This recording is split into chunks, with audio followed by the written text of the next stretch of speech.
रिया बड़ी उपखंड कार्यालय में सोमवार को उपखंड अधिकारी सुरेश के एम की अध्यक्षता में जनप्रतिनिधियों एवं आमजन की बैठक संपन्न हुई।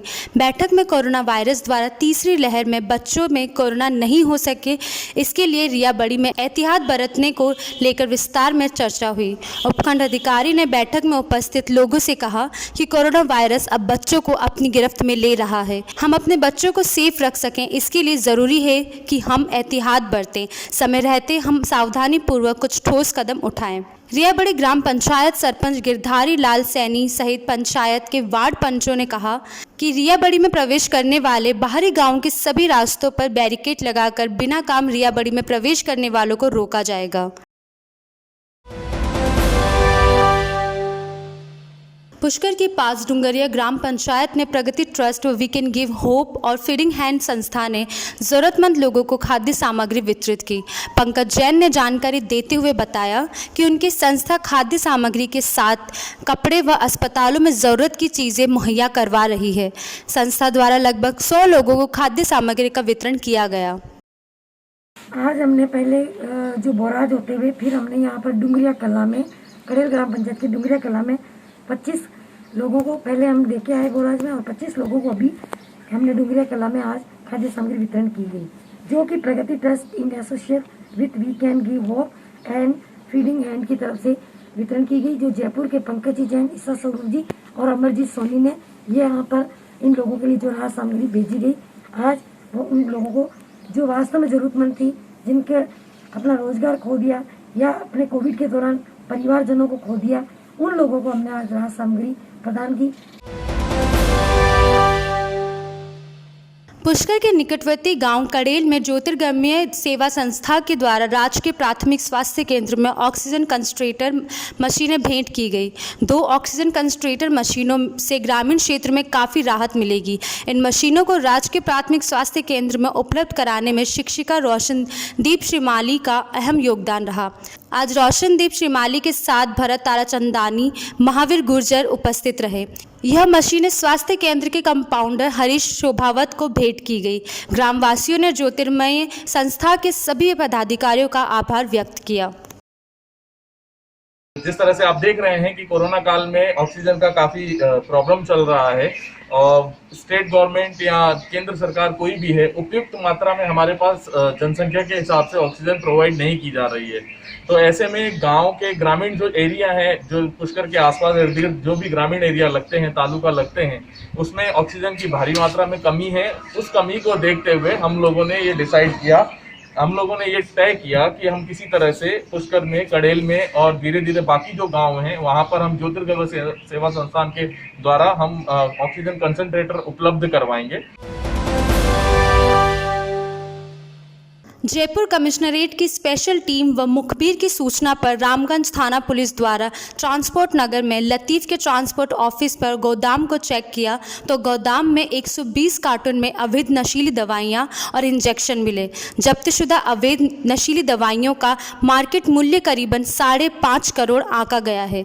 मौके पर 2 व्यक्तियों को गिरफ्तार किया गया व पूछताछ के दौरान बताया कि Vinayak medical store Vimla market Ajmer के मालिक श्याम सुंदर मुंदड़ा द्वारा उक्त अवैध नशीली दवाइयां मंगवाई गई है, जिनको शेख साजिद उर्फ कलाम लेकर जाएगा। इन पर NDPS एक्ट में मामला दर्ज कर अनुसंधान किया जा रहा है। रामगंज थाना पुलिस को देर रात में जयपुर कमिश्नरेट से और मुखबिर से इतला मिली थी कि भारी मात्रा में अवैध जो नशीली गोलियां हैं और नकली गोलियां हैं वो एक किसी स्टोर पे रखी हुई है जो ट्रांसपोर्ट नगर में पड़ता है। तो चूँकि नकली दवाइयों का मामला था तो SHO साहब स्वयं मौके पर भी गए और ड्रग कंट्रोलर को भी वहाँ पर मौके पर बुलाया गया। तो वहाँ पर जब चेक किया गया तो वो नशीली दवाइयाँ थी जो NDPS के दायरे में आती है। तो जो भी जो प्रक्रियात्मक प्रावधान है उनको करते हुए व्यक्ति जो मोमीन जो वहाँ पर संरक्षक था उसको और जो रैकी कर रहा था व्यक्ति जो आसपास में था और जो लगातार इस चीज़ पे नज़र रखे हुए थे कि कोई कार्रवाई तो नहीं कर ले या फिर उस मामले की सुरक्षा के लिए, तो उसको दोनों को दस्तयाब वहाँ से किया गया और उनको प्रकरण में नामजद करके गिरफ्तार किया गया है। आज पुलिस और ड्रग विभाग ने मिलकर जो दवाइयों का नशीली दवाइयों को झखारा पकड़ा है उसमें ट्रेमाडोल और अल्प्राजोलम टेबलेट थी। ट्रेमाडोल की लगभग 36 लाख टेबलेट हैं और अल्प्राजोलम की लगभग 22 लाख टेबलेट हैं।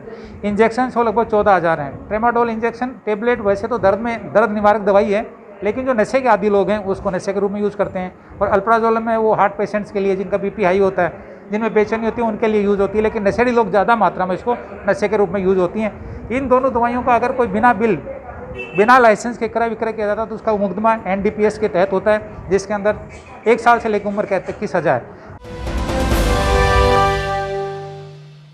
चित्तौड़गढ़ जिला मुख्यालय पर प्रांतीय विद्युत मंडल मजदूर फेडरेशन के पदाधिकारियों ने मुख्यमंत्री के नाम जिला कलेक्टर को ज्ञापन दिया। ज्ञापन में विद्युत निगम के कर्मचारियों की कोविड-19 से मृत्यु होने से कर्मचारियों के परिजन को 50 लाख का मुआवजा राशि दिलवाने की मांग की गई है। जानकारी देते हुए फेडरेशन के कार्यकारी प्रदेश अध्यक्ष विमल चंद जैन ने बताया कि कोरोना संक्रमण से विद्युत कर्मियों की मृत्यु हुई है। उन सभी को कोरोना वॉरियर का दर्जा देते हुए नियमानुसार 50 लाख की मुआवजा राशि दिलवाई जाए। उन्होंने बताया कि विद्युत निगम में करीब 70 श्रमिकों की मौत कोरोना से हुई है, जिसके प्रकरण संबंधित अधिकारियों के पास भिजवाए गए हैं, लेकिन कई अधिकारियों की ओर से इस बारे में सकारात्मक उत्तर नहीं मिलने के कारण आश्रितों को मुआवजा राशि नहीं मिल पाई है।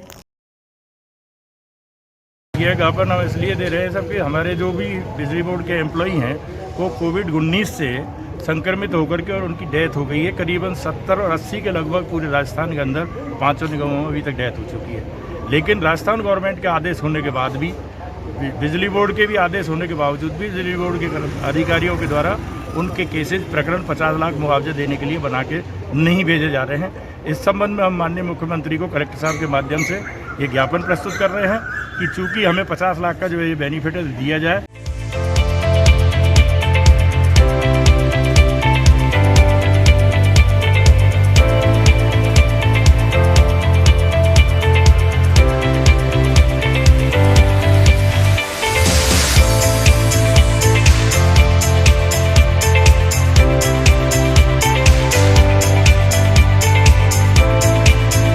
राज Nishan near Doms compound, Jaipur road, Ajmer.